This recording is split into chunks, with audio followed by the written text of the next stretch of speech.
पत्र वाहक ले जाके पत्र दे दिए। किसान की बड़ी बेटी वह बेचारी पत्र उघाड़ के पढ़ ली, समझ गई कि मेरे पति अभी वहां बीमार हो गए, हमें जानी चाहिए वहां। माता पिता को दिखलाइए। तो माता पिता कहने लगे कि बेटी, तुम्हारे पति अर्थात तुम्हारे जीवन साथी अभी बीमार हो गए हैं। इस समय तो मान सम्मान की भावनाओं को त्याग कर अविलंब चली जानी चाहिए और पति सेवा करनी चाहिए जाकर। इसलिए बेटी, तुम अविलंब तैयार होके जाओ और पति सेवा करो जाकर। जाने की तैयारी करने लगे और संजोग से किसान की छोटी बेटी वो भी पत्र उघाड़ कर पढ़ने लगी। और पढ़ते पढ़ते जब वो लाइन आया कि प्रिय, हम अभी बहुत अस्वस्थ हो गए हैं, बीमार पड़ गए हैं, पत्र पाते ही तुम अविलंब यहां चले आओ और हमारी सेवा करो। जब तक तुम नहीं आएगी, तुम सेवा नहीं करेगी, हम स्वस्थ नहीं हो पाएंगे। इसलिए कि तुम तो मेरे घर की साक्षात लक्ष्मी हो, तुम मेरी पत्नी नहीं, तुम मेरे लिए साक्षात लक्ष्मी हो। इस लाइन को जब पढ़ी ना वो छटकी, तो मने मन सोचने लगी, अरे सब के सब तो इनकी बड़ाई करते मेरी बहन की, और इनके पति भी इनकी बड़ाई करते हैं और कहते हैं तुम मेरे घर की साक्षात लक्ष्मी हो। आखिर ससुराल जाके क्या सब करती हैं यह देखना चाहिए।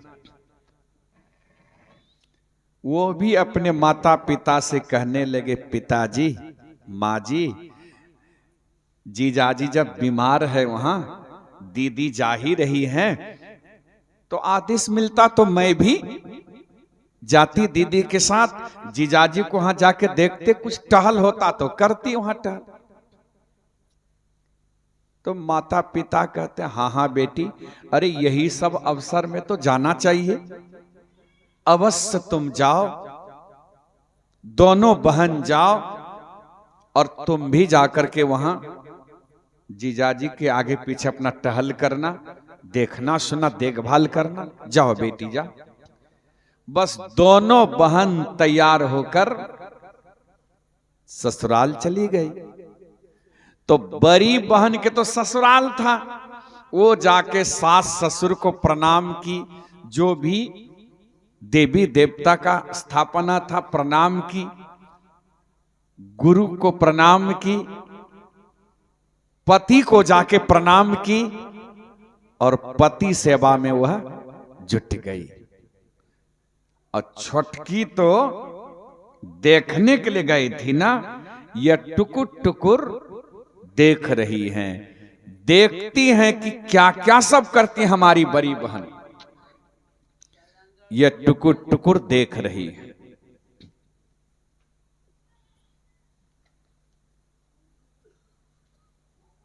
शाम में जो बन पड़ा सेवा तो की, रात्रि विश्राम किए। सुबह जब 4 बज गया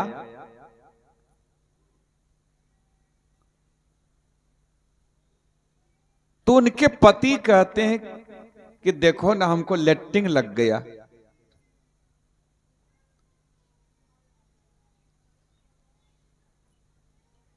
तो पत्नी उसको उठाते हैं और बांह पकड़ के धीमी गति से ले जाकर लेट्रिन रूम में सीट पर बैठा देती है और बाल्टी में पानी भर के रख दी और पति से कह दी कि देखिए जी, तब तक आप लेट्रिन कीजिए और पानी बाल्टी में दे दी हूं, पानी लीजिए और जब लेटरिन करना हो जाएगा तो अपने से फिर लेटरिन से नहीं निकलिएगा, क्योंकि शरीर आपका कमजोर हो गया है। शरीर आपका कमजोर हो गया है, आप डगमगा रहे हैं। हो न हो लेटरिन रूम से निकलिएगा और कहीं सीढ़ी पर पिछड़ उछड़ के गिर गए, लेने के देनी पड़ जाएगा। इसलिए आप आवाज दे दीजिएगा हमें, मैं फिर आऊंगी और आपको पकड़ के बढ़िया से फिर ले जाऊंगी।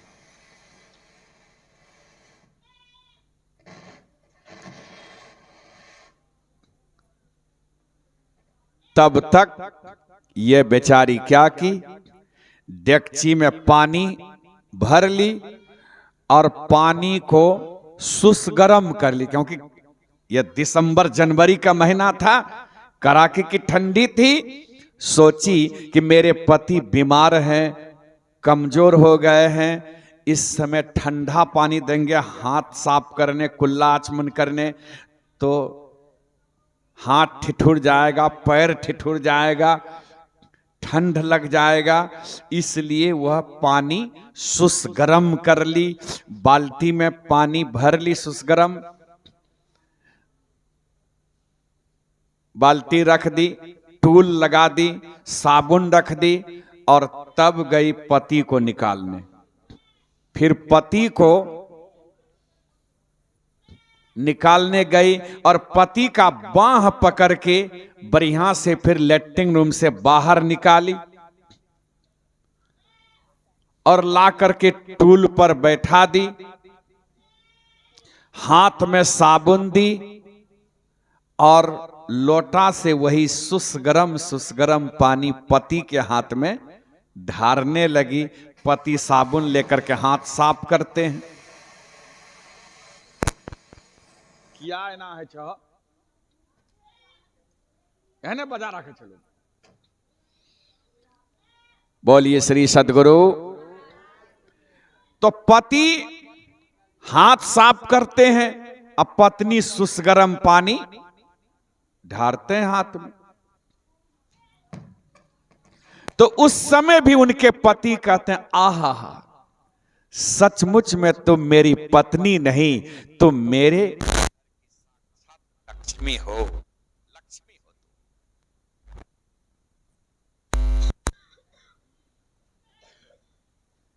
छोटकी भी 4 बजे भोर से ही यही सब देख रही थी और सुन रही थी, क्या क्या सब करते हैं, क्या क्या सब बोलते हैं।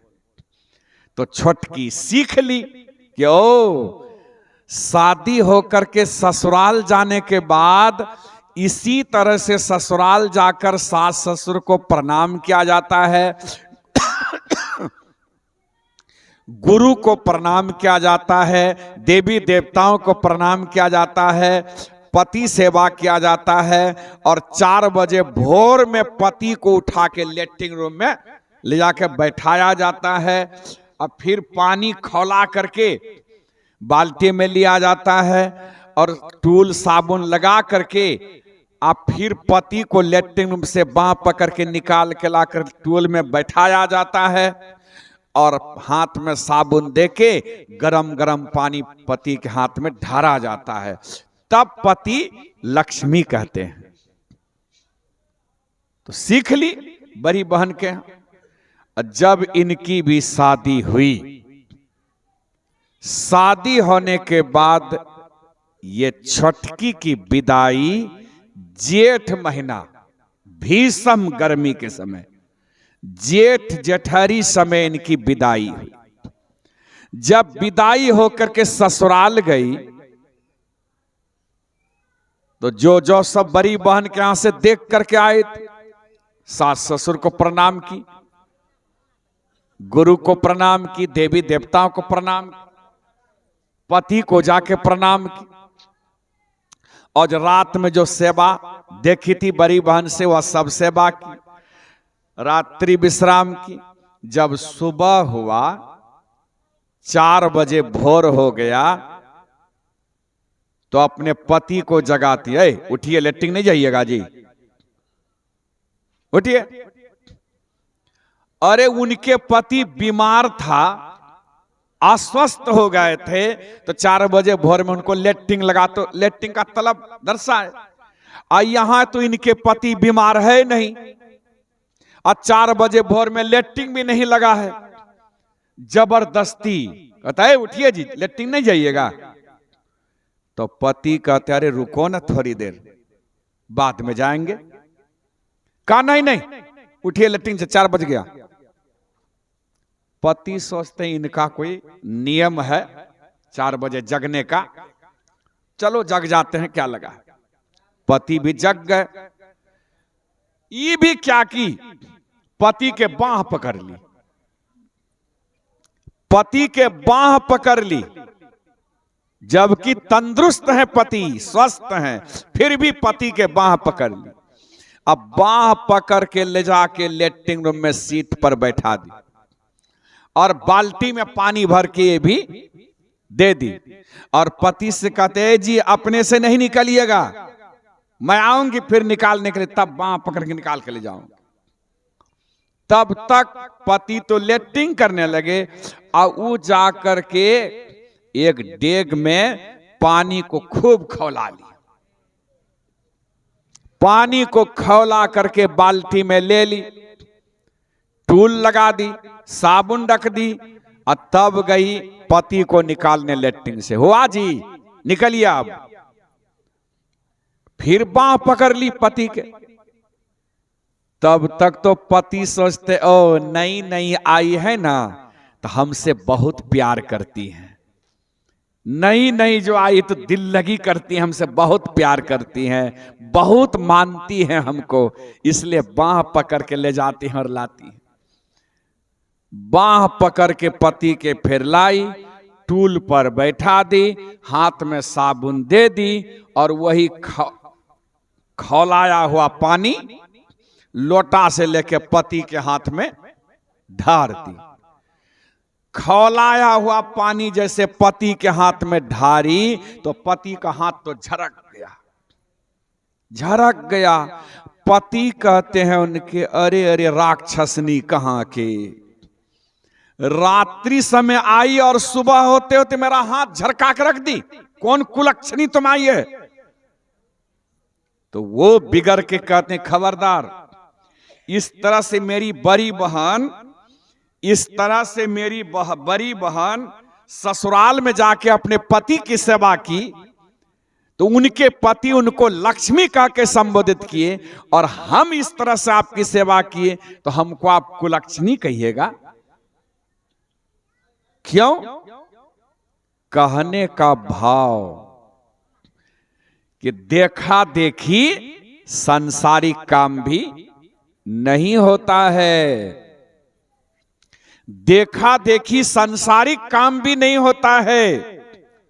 सांसारिक काम करने के लिए भी विवेक चाहिए, विवेक बुद्धि चाहिए, क्योंकि बिना विचारे जो करे सो पीछे पछताए, काम बिगाड़े आपना जग में हो धंसा। अरे उनके पति, उनकी बड़ी बहन के पति बीमार हो गए थे, शरीर कमजोर हो गया था, कड़ाके की ठंडी थी, तब न बेचारी बांह पकड़ के ले गए लेट्रिन रूम में अस्थिर से, फिर लाई निकाल के, और पति के लिए सुस गर्म पानी की थी। और यहां तो जेठ महीना, पति भी बीमार नहीं, स्वस्थ पति है, फिर भी बांह पकड़ के ले गए, और हाथ साफ करने के लिए उस समय शीतल ठंडा पानी चाहिए, अब पानी को खौला दी। बोलिए विवेक चाहिए कि नहीं? विवेक चाहिए। बिना विवेक से सांसारिक काम भी नहीं होता है, बिना बुद्धि से सांसारिक काम भी नहीं होता, तो प्रभु मिलन का काम कैसे संभव है? इसलिए बाबू गुरु चाहिए, जीवन में गुरु चाहिए। जब तक गुरु से आप सही ज्ञान नहीं लोगे, गुरु से सही जुक्ति नहीं जानोगे, तब तक ईश्वर स्वरूप का साक्षात्कार नहीं कर पाओगे।